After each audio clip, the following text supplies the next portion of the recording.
I have no idea. It's Richmond Street. It's where the Providence Phoenix used to be before they went out of business. Right. Richmond Street here in... Are we on Richmond Street? No, we're not. No, we're on Chestnut Street. Thank you very much. All right. It's easily marked. This used to be the spot, right? I'm still in and then that I believe it was Century Lounge at one point. Let's do the Rhode Island thing. Yeah. We call it where the spot used to be. And where Century Lounge used to be, where Phoenix used to be. Club Babyhead Richmond Street was where Ego is now. Right. Before that, it was Club Hell. The Rocket. Right. Ooh, that's going back. Yeah. Right. And now, to me, the biggest abomination on this street, Leo's, is now $5. Leo's Sandwich Shop? Leo's Bar. That's where the Starbucks is now, right? Which, by the way, since we're uncensored, I'll tell you this story regarding Club Hell.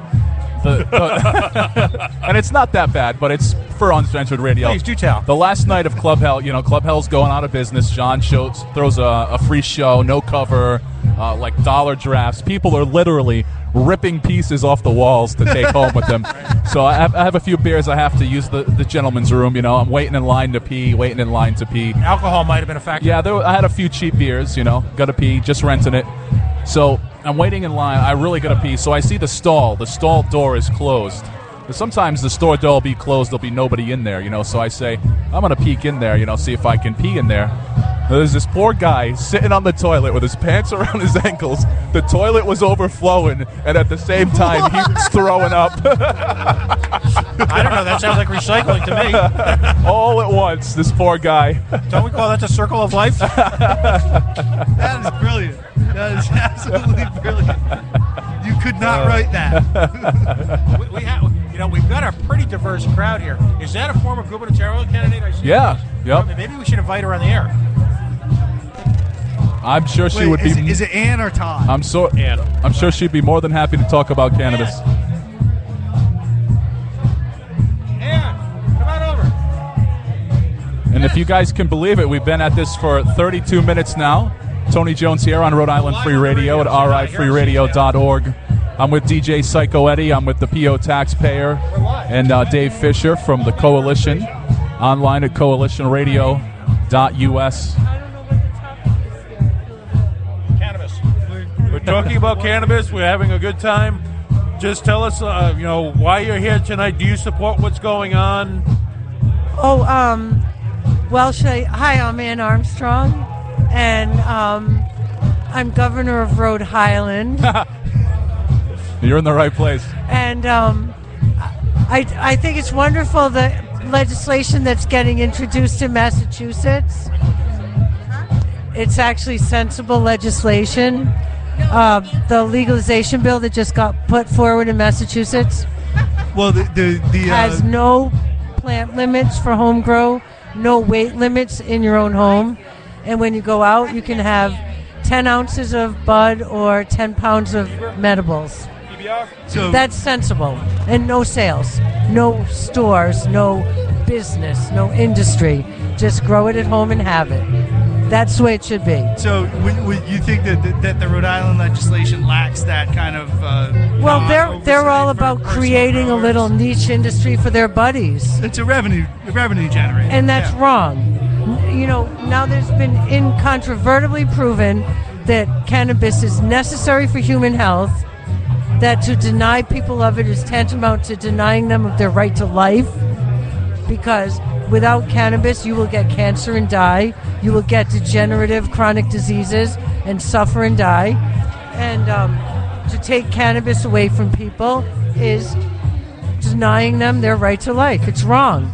And now it turns out it's just been a plot for money all along. It wasn't because it was bad. It wasn't because we needed to be protected from this dangerous drug. It was some select people could make money. It's time to stop that. I could not agree with you more, but you just sat down with one of the guys who talks politics in RI Free Radio. So what the one thing that I saw, like I saw you campaigning throughout the past year, and the number one criticism I have as somebody who is from like an outside person who's worked on campaigns before, looking at what you were doing, is you ran a largely one-issue campaign. Oh, I did. And I understand that the issue itself is a large part of kind of what's wrong with our society to you, but you didn't seem to make any overtures to the folks who are maybe looking at more than one issue when it came to you know what? casting votes. That's a very valid criticism, and early on in the campaign, I had to face that because at this point in time, I didn't actually want to be governor. I just wanted to have a bully pulpit from which to preach the cannabis legalization, repeal of prohibition. And so it gave me that, because as a flaky hippie from West Greenwich, to go up to people and say, hi. You're not the only flaky hippie from West Greenwich, I'm sure. That's but all if I go up to people and say, hi, I'm Ann Armstrong, and I'm going to be the next governor, they stop and listen. Right. That legitimizes the message. And so the one thing I did right was made that video. Legitimizes the message at the door, but Right. it certainly doesn't give you any help in the media. That's true. Although I made that video where I smoked cannabis and I talked about how cannabis users shouldn't be marginalized or ostracized, and that got 80,000 views. It got on CNN. It got on all the news. It got more views than the other two, the candidates that Sure. were really running for governor. One of the points combined. I always make to people is, if you think that nobody in your immediate life smokes marijuana, you don't know the people That's in your true. immediate life Oh, that that's well. true. But because of this whole secrecy and shame that's been that people have allowed themselves to be submitted to, because of that, basically it allows the greedy people to charge a lot of money, restrict the supply, and drive up the price. And so basically it's so time to come out of the you closet. feel in Rhode Island what we're doing is the legislation that's proposed now is basically cutting off the market to a large share of people who very well may be able to get into that market because they don't have the capital that's to jump completely through all wrong. the hoops. That is up front. that is a terrible mistake. You wouldn't. But I mean, but that's what you're saying is the difference between what Massachusetts is trying to do and what Rhode Island is trying to do. That's right. Okay. That's right. And Massachusetts is going to be successful, and Rhode Island is just going to give more fuel to the underground market. say clearly. continue to suck. That's fine. Yeah. Well, guys, I want to take a break for 1 second. I want to thank our runner, Debbie, who's also my wife and my manager. She did a fine job. And also your accountant. Your accountant. Financial officer. Dave Fisher. Yeah, she did an excellent job. I want to thank her so much for getting these fine, well-crafted beverages. I'm a little hurt that there's no Narragansett here this evening. Now, she touched upon a point that I always, not really preach, but always in the back of your mind.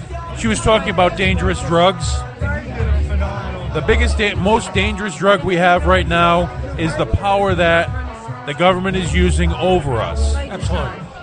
They are tapping that vein, and they are milking us for whatever they can get out of us. And they are definitely sucking most of the taxpayers dry, and we're not getting anything for our. If you went to a restaurant, paid for a steak dinner, you didn't get the steak, but you still got the bill, I'd be on you'd Yelp. be pissed. There's no way to Yelp about the government.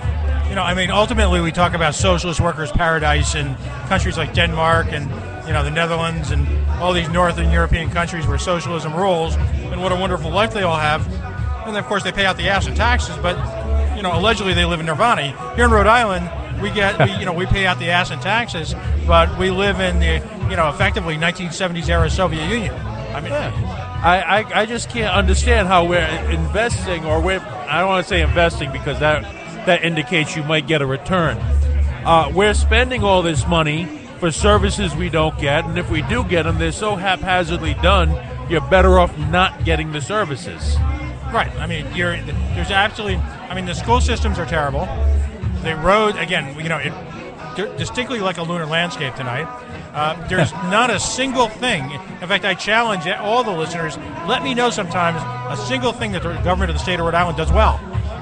They are incompetent to a level that's, in a sense, something noteworthy in and of itself. Having observed many state workers as I was growing up, I can tell you there's one thing they do better than anyone else. That's called coffee break. And they all have effectively the equivalent of an MBA in pension reform, pension accounting, and employee benefits. I mean, we are churning out a generation after generation of employee benefit experts here, conveniently disguised as state employees. I mean, they may not know whether right is left, is up, is down. They may not know how to operate their equipment. They may be completely incompetent at something like snowblowing, but when it comes to a pension analysis and a COBRA and all the other different health systems, they're geniuses. They're mad geniuses. And that's part of the reason, P.O., as you know, that I'm a proponent of civic involvement. And as the only person under the age of, let's say, 80 at the town council meetings down in North Kingstown, you really can see, I mean, geographically, there's not much of a difference between North Kingstown and West Warwick, except for when you break down civic involvement in the citizenry. In North Kingstown, when things go awry, people are down at council meetings, they're down at town hall, they're up in arms. We talk about that lackadaisical attitude that a lot of people have about politics, and you can really break it down almost by the town-by-town level. Well, there's a couple of issues at stake here. Number one, you now live there's an existence where both husband and wife have to work. Right. If in fact there's a husband and wife, or there's a couple involved. In order to get by, it becomes a self-fulfilling prophecy. They have to work in order to support paying for the services that the state is supposed to provide, and to take care of their children, ultimately to have someone else take care of their children. So you're paying exorbitant taxes. You're disconnected from the community because you have to work around the clock to support those exorbitant taxes, and as a result, it's a dual impact. On one level, you feel like, well, I'm writing a big check. Why am I not getting this for free? Why isn't this town taking care of it? Or you're the other side, which you're just trying to get through the day. I mean, I can't imagine having time to volunteer for something right now. And to that point, a lot of times we see, and we've talked about it before, we've kind of lamented it, a lot of key hearings at the State House take place on a Tuesday morning at 10:30 a.m. Well, guess what? I got a job. Well, when the roadmap hearings came up, I took to task the gentleman who runs the organization, by the way, who makes $160,000 a year, to run a ultimately government-funded think tank, which churned out roadmap, for having a meeting at 9:30. And, well, that's when the state employees are available. Right. The whole notion of, God forbid, throwing in a few hours of, can I say the V word on radio? Volunteering is simply beyond them. There's no perspective. The guy was honestly astonished at the notion that he should give of his time at night, right, when he's not binge watching Netflix or breaking down the latest Chardonnay, to make it available for the great unwashed. I mean, frankly, we're irrelevant. They know better. They know what's better for us anyway. So why do we even need to be involved? So I want to swing it back to cannabis a little bit. When in Rome, as they say. So we have a small project that we're trying to get together right now, P.O. Taxpayer and I. We're going to bring some people together from all different political affiliations to talk about cannabis. So we're hoping to have former chair, well, I don't think he was chair, I think he was executive director of the Republican Party. We're going to have a well-known progressive. We're going to have P.O. here representing the Libertarians, and we're going to have Jared from Regulate Rhode Island bringing down and having the conversation of the fact that cannabis is reaching across all political affiliations, and the fact that about a year ago I saw Republicans concerned about cannabis. I couldn't believe it, but we're going to have all political affiliations there on one issue. Now, we would strangle each other on most of the other issues. Right. No, the net effect of living in Rhode Island is that strange bedfellows come together because of the sheer inadequacy of what passes for local government here.